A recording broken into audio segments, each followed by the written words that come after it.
ہم اپنی آستھا ہی نہیں رکھتے میرے عزیزو، اپنی جان بھی حاضر ہے غریب نواز کے قدموں کے لیے۔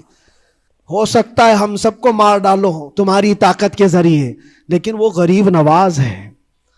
اپنے باپ داداؤں کی تاریخ یاد رکھنا، پوچھنا، جو غریب نواز کو اٹھانے کی کوشش کیا اٹھ گیا، اور وہ دھرتی پہ آج بھی آباد ہے۔ انشاءاللہ قیامت تک اجمیر معلیٰ چمکتا رہے گا۔ اجمیر شریف کی طرف ظلم کا ہاتھ مت اٹھانا، یہ ویڈیو کا ٹائٹل کہتا ہے۔ ہم تو کہتے ہیں ان کائر بزدلوں کی اوقات ہی نہیں کہ ہمارے غریب نواز کی طرف گندی نظر سے دیکھ بھی سکیں۔ ارے وہ درگاہ شریف ہے، حضرت خواجہ معین الدین چشتی رحمت اللہ علیہ ہی اس درگاہ شریف میں نہ کیول مسلمانوں بلکہ ہندوؤں کی بھی آستھا جڑی ہوئی ہے اور ہمیشہ رہے گی۔ ہے ہائے ہلو نمستے جی، ست سری اکال، السلام علیکم، میں ندھی شرما انڈیا سے۔ اور یہ سچ بات ہے کہ اجمیر شریف میں روزانہ ہزاروں کی تعداد میں ہندو بھکت جن بھی پہنچتے ہیں کیونکہ ان کی منتیں پوری ہوتی ہیں۔ میں ایک راجستھانی ہوں، جے پور کی نواسی ہوں، بہت اچھے سے جانتی ہوں کہ اجمیر شریف میں کتنی شردھا ہمارے ہندو بھائی بہنوں کی ہے۔ میری جتنی بھی مسلمان فرینڈز ہیں وہ ہمیشہ یہی بولتی ہیں کہ جب وہ درگاہ شریف میں انٹر کرتی ہیں، اجمیر کی ہی میں بات کر رہی ہوں، وہ رونے لگتی ہیں، آنکھوں میں سے آنسو ٹپکنے لگتے ہیں، کیونکہ وہاں کی کچھ میراکیولس اورا ہی ایسی ہے۔ And personally I have felt that affection. جب بھی وہاں جاتے ہیں تو ایسا محسوس ہوتا ہے کہ ہاں سب ٹھیک ہو جائے گا، سب ٹھیک ہے۔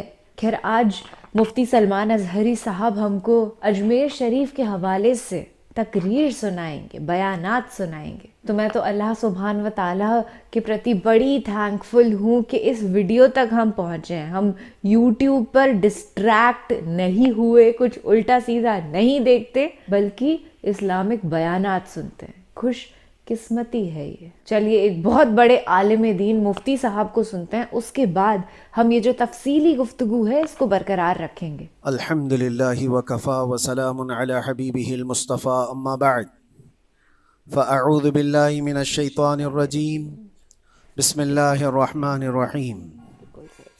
ومن اظلم ممن منع مساجد اللہ ان یذکر فیہا اسمہ وسعی فی خرابها، صدق اللہ مولانا العظیم۔ بارگاہ رسالت مآب صلی اللہ علیہ وسلم میں درود پاک کا ہدیہ پیش کریں۔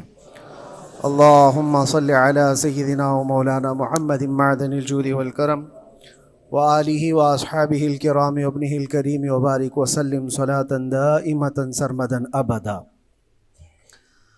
اللہ عز و جل قرآن عظیم میں ارشاد فرماتا ہے، اس سے بڑا ظالم کون جو اللہ کی مسجدوں میں اللہ کا ذکر کرنے سے روکتا ہے، وہ سب سے بڑا ظالم ہے۔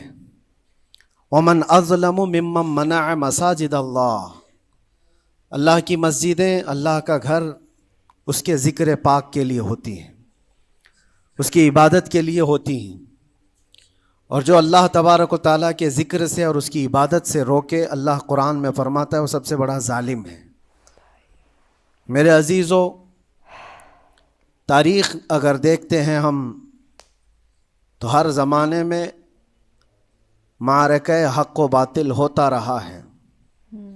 باطل طاقتیں ہمیشہ یہ چاہتی ہیں کہ اللہ کے ذکر کو روکیں، کیونکہ طاغوت شیطان جس کا ذکر قرآن میں ہے وہ ہمیشہ سے یہ چاہتا رہا ہے کہ اللہ کا ذکر کرنے والوں کو روک دیا جائے، کیونکہ اس نے اللہ تبارک و تعالیٰ سے یہ وعدہ کیا، چیلنج کیا تھا، لَأَقْعُدَنَّ لَهُمْ صِرَاطَكَ الْمُسْتَقِيمِ، اے رب میں تیرے سیدھے راستے پر بیٹھ جاؤں گا، ثُمَّ لَآتِيَنَّهُمْ مِنْ بَيْنِ أَيْدِيهِمْ وَمِنْ خَلْفِهِمْ وَعَنْ أَيْمَانِهِمْ وَشِمَائِلِهِمْ، اور میں اس سیدھے راستے پر جو بھی گزرے گا اس کو کبھی سامنے سے آ کر بہکاؤں گا، کبھی پیچھے سے آ کر بہکاؤں گا، کبھی دائیں سے کبھی بائیں سے۔ اور اللہ تبارک و تعالیٰ سے شیطان مردود یہ کہتا ہے، وَلَا تَجِدُ أَكْثَرَهُمْ شَاكِرِينَ، تو تیرے بندوں میں شکر گزار بندے نہیں پائے گا۔ مطلب یہ ہے کہ ابلیس لعین مسلسل یہ کوشش میں ہے کہ اللہ تبارک و تعالیٰ کے بندوں کو اس کے ذکر سے دور کرے، اس کے شکر سے دور کرے۔ آج بھی وہ کیفیت ہم دیکھتے ہیں کہ سب سے زیادہ اللہ کے ذکر سے روکنے کے لیے جو شیطانی طاقتیں کوشش کر رہی ہیں.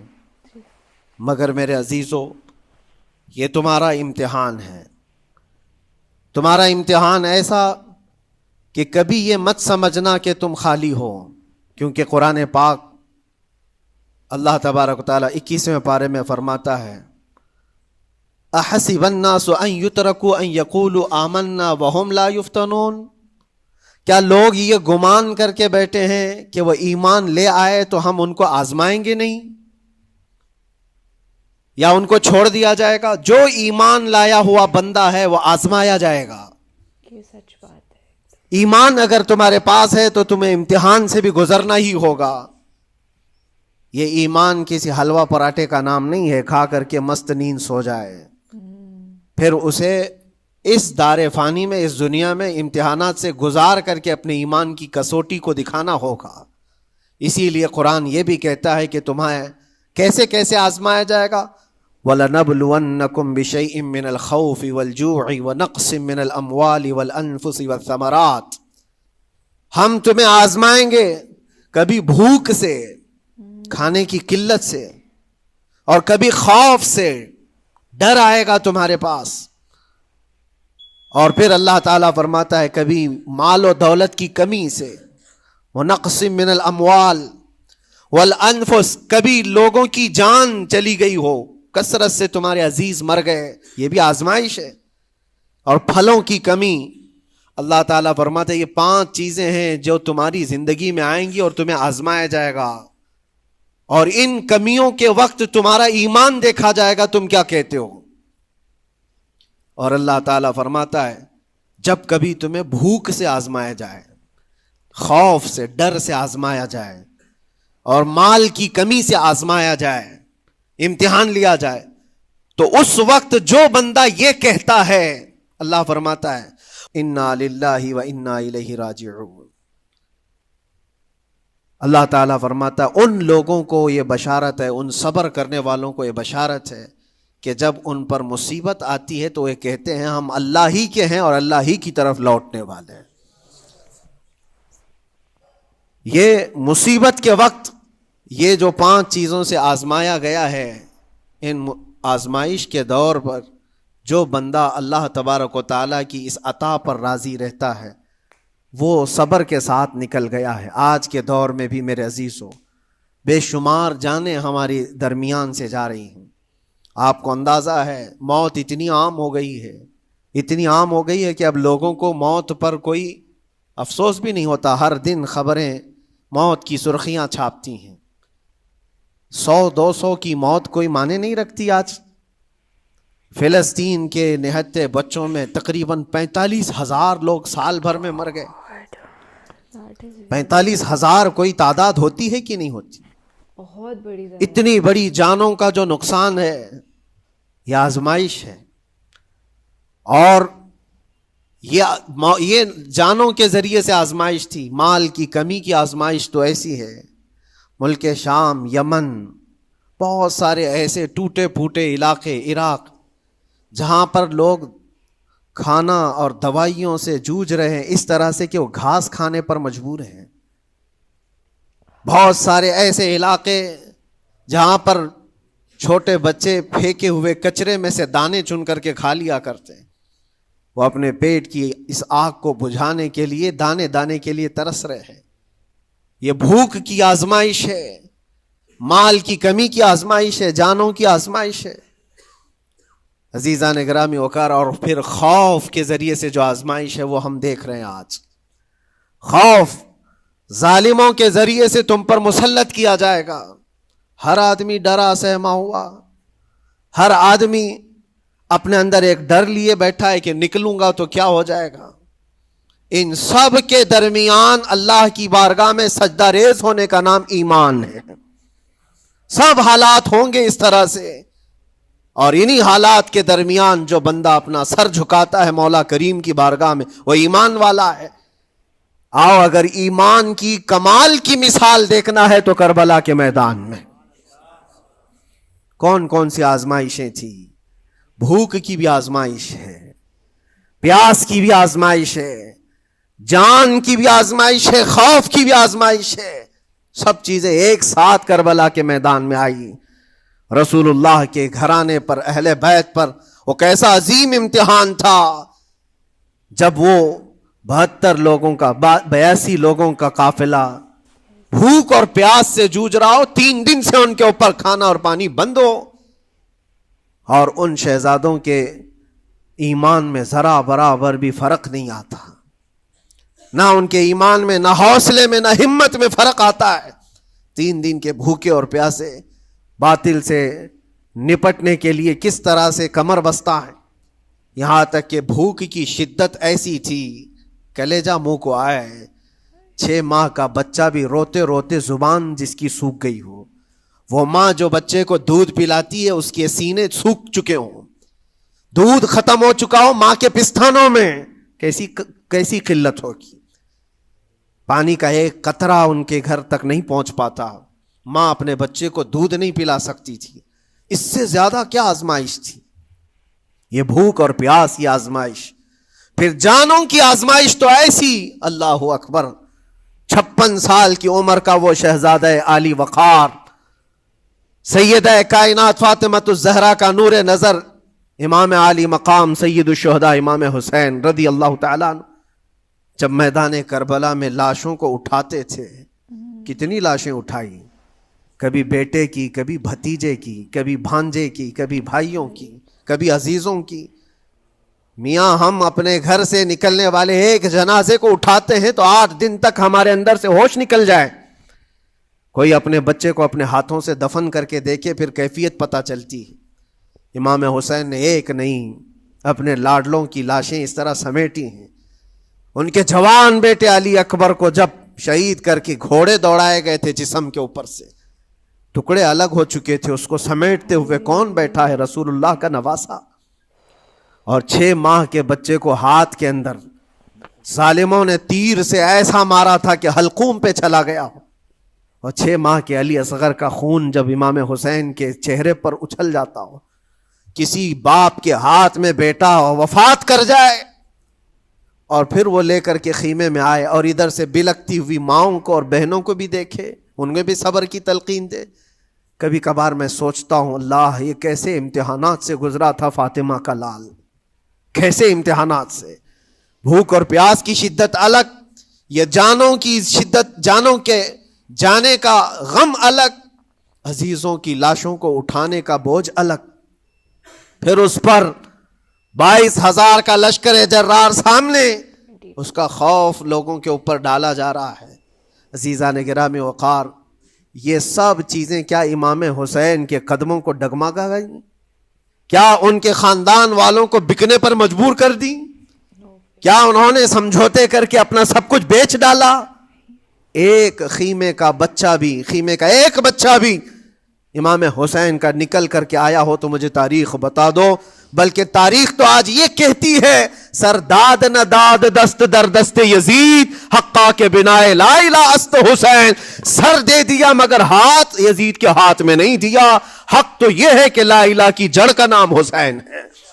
آج وہ امتحان قیامت تک کی تمہارے ساتھ ہوتا رہے گا، قیامت تک تمہارے ساتھ یہ آزمائش ہوتی رہے گی، کبھی بھوک سے، کبھی ڈر سے، کبھی جانوں کے نقصان سے، لیکن پھر تمہیں دیکھا جائے گا تم بکتے کتنے ہو، نکلتے کتنے ہو، ہواؤں کے پجاری کتنے ہیں، خواہشات نفس کو ماننے والے کتنے ہیں، اپنے کمفرٹ زون میں جینے کے لیے ایمان کا سودا کرنے والے لوگ کتنے ہیں۔ یہ آزمائش ہوتی رہے گی میرے عزیزو۔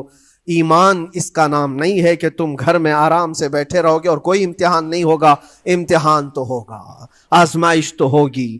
آج جو بھی حالات ہیں اس پر میں یہی کہوں گا، ایک بات ہو سکتا ہے کروڑوں مسلمانوں کے دلوں میں آج یہ نروس پن آئے، اتنے برے حالات ہوتے ہیں، اللہ ہمارے ساتھ ہے یا نہیں؟ اللہ ہمارے ساتھ ہے یا نہیں؟ ایمان ہمارا صحیح ہے یا نہیں؟ اسلام صحیح ہے یا نہیں؟ یہ شک بھی شیطان تمہارے دل میں ڈالتا ہے۔ کبھی تمہارے اوپر مصیبتوں کے پہاڑ ٹوٹ جائیں تو شک ڈالتا ہے شیطان تاکہ تمہارا ایمان ڈگمگا جائے۔ میرے عزیزو، مسلمان ہونے کا مطلب یہ نہیں ہے کہ تم صرف محلات میں جیو گے اور تخت و تاج کے مالک ہی رہو گے، ایسا نہیں ہے. ایمان والوں کو احد میں 70 جانیں بھی دینی پڑی ہے. بدر میں ان کے ساتھ جو معاملات ہوئے ہیں، فتح اگرچہ بدر میں ہوئی لیکن جنگ احد کا اگر منظر دیکھو گے، اللہ اکبر. وہ رسول پاک صلی اللہ تعالی علیہ وسلم کے شہدائی صحابہ جب احد کے میدان میں کھڑے تھے، 70 صحابہ کی ایسے جانیں گئی ہیں. اگر میں تفصیل بتاؤں تو بہت لمبا وقت ہوگا. ایک صحابی ہیں حضرت انس بن نزیر، پورے جسم میں ایک انگلی کے علاوہ کچھ نہیں ملا، کچھ نہیں ملا. شہادت کی ایک انگلی سے ان کو پہچانا گیا. حضرت سعد بن ربیع، یہ ایسے صحابی ہیں جن کا پیٹ پورا پھاڑ دیا گیا تھا اور 12 نیزے مارے گئے تھے. وہ سید الشہداء امیر حمزہ بھی تو اسی احد کے میدان میں شہید ہوئے، جن کو بھالے سے مارا گیا اور چیر کر کے ان کا کلیجہ چبایا گیا تھا. عبداللہ بن جہش اسی میدان میں انتقال کیے ہیں، جن کے جسم کے 80 ٹکڑے کر دیے گئے تھے اور ہر ٹکڑے کا ہار بنا کر ظالموں نے پہنا تھا، ہار بنا لیا تھا جسموں کے. یہ سارے منظر احد کے میدان میں ہوئے. اور کون سے ایمان والے؟ وہ رسول اللہ کی اقتداء میں نماز پڑھنے والے، حضور پاک کے چہرے انور کو دیکھنے والے. جب ان کے ساتھ یہ آزمائشیں ہو سکتی ہیں تو ہم کون سی گاجر مولی ہیں؟ ہمارے ساتھ بھی آزمائشیں ہوں گی. جس کا جیسا ایمان ہوگا ویسا وہ امتحان بھی دے گا، اسی امتحان سے وہ گزارا جائے گا. مگر میں آج کروڑوں مسلمانوں کے دلوں کے بارے میں یہ بات کہنا چاہتا ہوں کہ اگر نروس پن ہے کہ یہ حالات ایسے کیوں ہیں، حالات ہر زمانے میں ہوتے رہیں گے. ستیزہ کار رہا ہے ازل سے تا امروز، شرار ابو لہبی سے چراغ مصطفی. یہ ہماری تاریخ ہے، یہ تاریخ ہے میرے عزیزو. اللہ تعالیٰ قرآن میں فرماتا ہے تِلْكَ الْأَيَّامُ نُدَاوِلُهَا بَيْنَ النَّاسِ. یہ دن ہیں جو ہم لوگوں کے درمیان پلٹتے رہتے ہیں. کبھی تم بادشاہ بنو گے، کبھی فقیر بن جاؤ گے. اور آج جو تخت پر ہیں ہو سکتا ہے وہ کل ڈگر ڈگر گھوم رہے ہوں. آج جن کو طاقت کا نشہ ہے ہو سکتا ہے وہ بھیک مانگنے پر بھی مجبور ہو جائے. لیکن ایک بات یاد رکھنا، نروس پن اپنے دل میں آنے نہ پائے. ان حالات سے دیکھ کر کے گھبرا نہ جانا. ایمان تمہارا سچا ہے، اللہ کل بھی تمہارے ساتھ، آج بھی تمہارے ساتھ، اور ہمیشہ. بس تمہاری عبادت میں فرق آنے نہ پائے، تمہارے سجدوں میں کمی ہونے نہ پائے، تمہارے ایمان میں تزلزل آنے نہ پائے. اللہ ایک ہے تو ایک ہے، اللہ سچا ہے تو سچا ہے. میں نے اللہ کو نہیں دیکھا لیکن اللہ پر ایمان ضرور ہے. یہ یقین اور یہ عقیدہ تمہارا مضبوط رہے. ہاں ہمیں معلوم ہے، کچھ لوگ ہم سے پوچھتے بھی ہیں، اللہ تبارک و تعالیٰ پوری کائنات کا مالک جس نے ہر چیز پیدا کیا اور اس کی عبادت کرنے والے ہو آپ، لیکن پھر اسی اللہ رب العزت کی یہ مسجدیں کیوں ڈھائی گئی؟ کیوں مسجدوں کو ختم کیا جا رہا ہے؟ اللہ کے ذکر کو روکنے کے لیے طاقتیں پوری مسجدوں کو ڈھانے کی کیوں بات کرتی ہیں؟ پھر اللہ کچھ کیوں نہیں فرماتا؟ میرے عزیزو، یہ کائنات ہے جس کو اللہ نے اسباب پر بنا کر بھیجا ہے اور تمہیں عمل کے لیے بھیجا گیا ہے. تمہارا عمل دیکھنا ہے، تم کتنے پابند ہو، تم کتنے اپنی حفاظت کرتے ہو، تمہارے ایمان کی، تمہاری عبادتوں کی، تمہاری مسجدوں کی. تم مسجدیں خالی کر کے گھوم رہے ہو، فجر کی نماز میں اپنے گھروں پر سوئے ہو اور پھر اللہ کے گھروں کی حفاظت کی بات کر رہے ہو کہ مسجدیں ڈھائی جا رہی ہیں، مسجدوں پر آکرمن ہوتا ہے. یہ ساری باتیں کیوں؟ تم جب ان صفوں کو خالی کر دو گے، یہ مسجدیں چیخ چیخ کر پکارتی ہیں اللہ کی بارگاہ میں. پل بھر میں بنا لی، شب بھر میں بنا لی مسجد تو ایمان کی حرارت والوں نے. من اپنا پرانا پاپی تھا، بچپن سے نمازی بن نہ سکے. مسجدیں بڑی بڑی شاندار بنا لینا اور اس کو آباد نہ کرنا، یہ بھی تو ظلم ہے. آپ ان مسجدوں کی حفاظت کی جو بات کر رہے ہیں، ان مسجدوں کی حفاظت صرف کمیٹیاں بنانے سے نہیں ہوتی، نمازوں سے ہوتی ہے، اس کے اندر تلاوت قرآن سے ہوتی ہے. عزیزان گرامی، اور پھر یہ بات ان ظالموں کے لیے کہ اگر وہ ہاتھ لگا کر مسجدوں کو اٹھانا پھینکنا اس کو اپنی طاقت کا ذریعہ سمجھتے ہیں تو سمجھ لو تھوڑے دن کی بات ہے. بزدلی ہے یہ. اگر اسی کا نام طاقت ہے کہ عبادت گاہوں کو مسمار کر کے طاقت کے تخت کو بٹھایا جائے تو یاد رکھنا، بڑھتے بڑھتے بڑھتے تمہارا نشہ کہیں تمہیں فرعون نہ بنا دے. اور اگر فرعون بن گئے تو انتظار کرو، اللہ تعالیٰ بڑے بڑے فرعونوں کو صرف پانی سے ہلاک کرتا ہے، بہت بڑے بڑے نمرودوں کو اللہ تعالیٰ مچھر سے ہلاک کرتا ہے۔ وہ ابرہہ بھی تو آیا تھا جو کعبہ ڈھانے کے لیے آیا تھا، ہاتھیوں کا لشکر لے کر آیا تھا، جس کا ذکر قرآن پاک میں الم تر کیف فعل ربک باصحاب الفیل، اے محبوب کیا آپ نے نہیں دیکھا ہاتھی والوں کے ساتھ اللہ نے کیا معاملہ کیا؟ پورا ہاتھیوں کی فوج لے کر آیا تھا کعبے کو ڈھانے کے لیے۔ ہوا کیا؟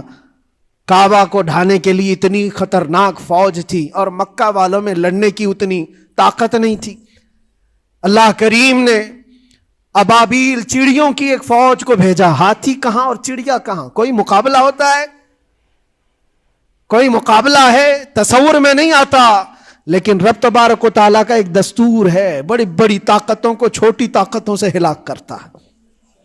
چھوٹی چھوٹی سی چڑیاں ایک ہاتھ میں تمہارے آ جائیں، ایک چونچ میں اور دو پاؤں میں کنکریاں لے کر آتی تھیں، اوپر سے صرف وہ کنکریاں گراتی، ہاتھیوں کے پیٹ پھٹ جاتے اور آگ لگ جاتی تھی۔ اللہ تبارک و تعالیٰ کی طاقت کا یہ مشاہدہ، قوت کا ایک ہلکا سا اظہار جو مکہ کی ان وادیوں میں ہوا منا، اور اللہ تعالیٰ فرماتا ہے فَجَعَلَهُمْ كَعَصْفٍ مَأْكُولٍ، اللہ نے ان کو ایسا کر دیا جیسے کھائی ہوئی مرغی ہوتی ہے، نوچ نوچ کر کے کھا کر چھوڑی ہوئی مرغی ہو۔ پوری فوج کی حالت ایسی ہو گئی تھی۔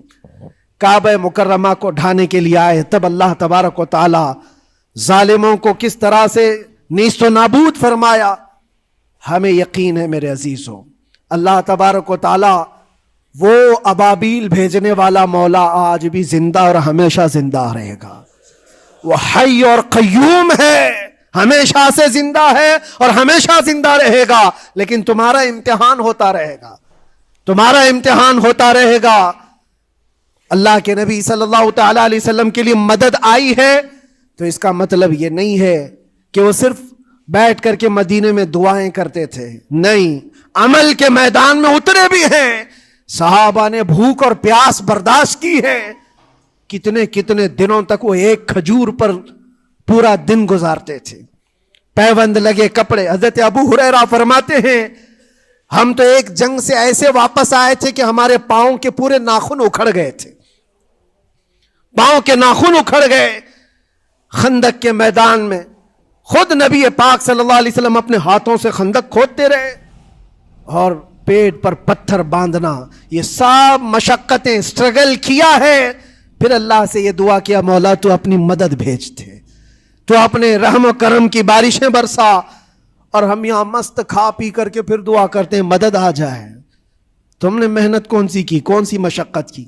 میرے عزیزو، اگر محنت و مشقت میدان میں اتر کر کرنے کا موقع نہیں ہے تو عبادتیں تو کرو اپنی پوری، اپنی نمازیں تو کمپلیٹ کر لو اور اللہ کو راضی کرو۔ اپنے گناہوں سے اگر وہ غضبناک ہے تو توبہ کرو۔ اور جاتے جاتے یہ بات بھی میں عرض کروں گا کہ آج جن لوگوں کو ایسا لگتا ہے کہ یہ کھیل تماشا ہے، ایک بات یاد رکھنا، کسی مسجد کے ختم ہو جانے سے یا مومن کے کسی کے ہار جانے سے ایمان کبھی ہارتا نہیں ہے، ایمان ہمیشہ جیتتا ہے۔ تھوڑی دیر کی تکلیف تو مومن کو ہو سکتی ہے، لیکن اس کے ساتھ ایمان ہے تو ہمیشہ سر بلند ہے۔ اس سے بڑی کوئی کامیابی کیا ہے؟ ہم نے دیکھا ہے کربلا کی تاریخ میں جیتا کون ہے؟ دنیا کی نظر میں، اس وقت کی میڈیا کی نظر میں، اس وقت کے جو کتے ہوں گے ان کی نظر میں یزید جیتا ہوگا، لیکن قیامت تک ہر مومن کہتا ہے بادشاہ است حسین، بادشاہ است حسین۔ ایمان کی جیت ہمیشہ ہے، اگرچہ وہ ٹکڑوں میں بدل جائے، اگرچہ وہ 1000 ٹکڑوں میں ہو جائے۔ آج بھی پھریرا لہرا رہا ہے تو حسین اعظم کا لہرا رہا ہے۔ اسی لیے یاد رکھو، صرف تخت پہ چڑھ کر بیٹھنے کا نام جیت نہیں ہے۔ ابھی ابھی الیکشن بھی گزرا، کچھ لوگ نروس ہوں گے کہ ہم ہار گئے۔ اگر وہ ایمان والے ہیں، سچے ایمان والے ہیں، تو انہیں یاد رکھنا چاہیے جیت اور ہار صرف تخت حاصل کرنے کا نام نہیں ہے، دلوں پر حکومت کرنے کا نام جیت ہے۔ اور آج 800 سال گزر گئے، ہند الولی سلطان الاولیاء غریب نواز کی حکومت ہم سب پر قائم ہے. کس بات کی حکومت ہے یہ دلوں کی حکومت ہے. اور وہاں جو ہاتھ لگانے کی کوشش کر رہا ہے وہ اپنے ہاتھوں کو بچا لے. آگ تمہارا انتظار کر رہی ہے, آگ تمہارا انتظار کر رہی ہے. اس لیے کہ اللہ فرماتا ہے من عادی لی ولیا فقد آذنتہ بالحرب, جس نے میرے ولی سے دشمنی کی میں اس کو اپنے ساتھ جنگ کا اعلان کرتا ہوں. اور اب تعالیٰ سے جنگ کرنے کے لیے تیار ہو. اللہ کے ولی سے مقابلہ کرنا چاہتے ہو, اللہ کے ولی کو چھونا چاہتے ہو, رب تعالیٰ فرماتا ہے جو اللہ کے ولی سے دشمنی کرتا ہے اسے میں اپنے ساتھ جنگ کا اعلان کرتا ہوں. ہے کسی کی ہمت و طاقت اللہ سے جنگ کرنے کی؟ تو جو یہ چاہتے ہیں کیڑے مکڑوں کی موت مرو گے, اس سے بھی خطرناک ذلیل ہو کر مر جاؤ گے. اجمیر معلیٰ یہ صرف اور صرف ایک دھرتی کا نام نہیں ہے, اللہ کے ولی کی آباد کی ہوئی مقدس زمین ہے. اور ہم سنیوں کی آستھا ایسے ہے, امام اہل سنت فاضل بریلوی اعلیٰ حضرت فرماتے ہیں دنیا بھر میں جہاں دعائیں قبول ہوتی ہیں ان جگہوں میں سے ایک جگہ کا نام اجمیر معلیٰ ہے, جہاں اللہ تعالیٰ دعائیں قبول فرماتا ہے. ہم اپنی آستھا ہی نہیں رکھتے میرے عزیزوں, اپنی جان بھی حاضر ہے غریب نواز کے قدموں کے لیے. اس لیے میں کہنا چاہتا ہوں سرکار غریب نواز رضی اللہ تعالیٰ عنہ کے رکشک, یہ لوگ اگر یہ سمجھتے ہیں کہ مسلمان بکھر گئے ہیں, ٹوٹے ہیں, بکھرے ہیں, ان کے پاس کوئی طاقت نہیں, کوئی سیاست نہیں, اور ہم جس کو چاہیں آکرمن کر کے ختم کر دیں, ہو سکتا ہے ہم سب کو مار ڈالو تمہاری طاقت کے ذریعے, لیکن وہ غریب نواز ہے. اپنے باپ داداؤں کی تاریخ یاد رکھنا, پوچھنا, جو غریب نواز کو اٹھانے کی کوشش کیا اٹھ گیا, اور وہ دھرتی پہ آج بھی آباد ہے. انشاءاللہ قیامت تک اجمیر معلیٰ چمکتا رہے گا. سرکار غریب نواز رضی اللہ تعالیٰ عنہ کے آستانے سے جو فیض بٹتا ہے اپنے اور غیر سب وہاں سے فائدہ اٹھاتے ہیں, سب لوگوں کو برابر فائدہ اٹھایا جاتا ہے. اسی لیے میرے عزیزوں یہ آزمائشوں کے دور میں میری صرف ایک ہی گزارش ہے, اپنا ایمان مضبوط کرو, اپنا ایمان مضبوط کرو. جیسی بھی مصیبتیں آئیں, طاقتیں آئیں, تمہارا سجدے سے سر دور نہ ہونے پائے, اللہ سے غفلت ہونے نہ پائے, تمہارے ذکر و اذکار میں کمی ہونے نہ پائے, مسجدوں سے دور بھاگنے کی کوشش نہ کرو, واپس آ جاؤ, اللہ کی رحمت قریب ہے. قرآن میں اللہ فرماتا ہے الا ان نصر اللہ قریب, آگاہ ہو جاؤ بے شک اللہ کی مدد بہت قریب ہے.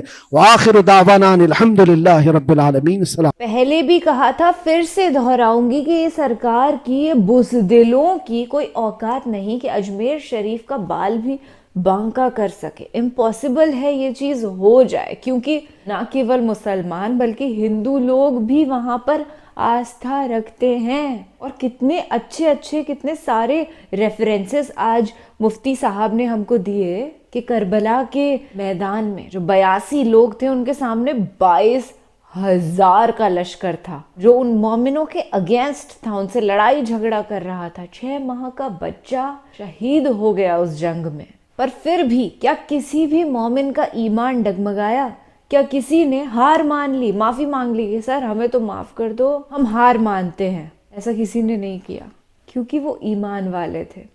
ان کی آزمائشیں چل رہی تھی بے شک, پر وہ گھبرائے نہیں, ڈرے نہیں, خوف نہیں ہوا انہیں. ایک جوان وہاں ہزاروں سے بھڑ جاتا تھا. اور بھی ادھارن مفتی صاحب نے دیے. من تو یہی کرتا ہے کہ سبھی ایگزامپلز کو واپس ریپیٹ کر دوں. جنگ بدر میں کیا ہوا, پر آخری میں بنا کسی بات کو دہرائے ہم یہی کہیں گے کہ مفتی سلمان اظہری صاحب کی تقریر was much needed to the Muslim population of the country. دل کو جذبے سے بھر دینے کے لیے کہ ڈرنے کی تو کوئی بات ہے ہی نہیں. یہ ملک جتنا ہندوؤں کا ہے اتنا ہی مسلمانوں کا, سکھوں اور عیسائیوں کا, جین, پارسی, فارسی, ایون ایتھسٹ پیپل جو بھگوان میں وشواس نہیں رکھتے, ان کا بھی یہ ملک ہے. تو سرکار اگر کوشش کر رہی ہے ہم کو ڈیوائیڈ کر کے رول کرنے کی, تو سرکار کو کرنے دو, ان کے پروپیگنڈاز فیل ہی ہونے والے ہیں. اگلی بار ناٹ ایٹ آل مودی سرکار. چلیے فی الحال کے لیے میں آپ سے لیتی ہوں اجازت. امید کرتی ہوں یہ ویڈیو آپ کو اچھا لگا ہوگا, کیونکہ بہترین تھا یہ بیان.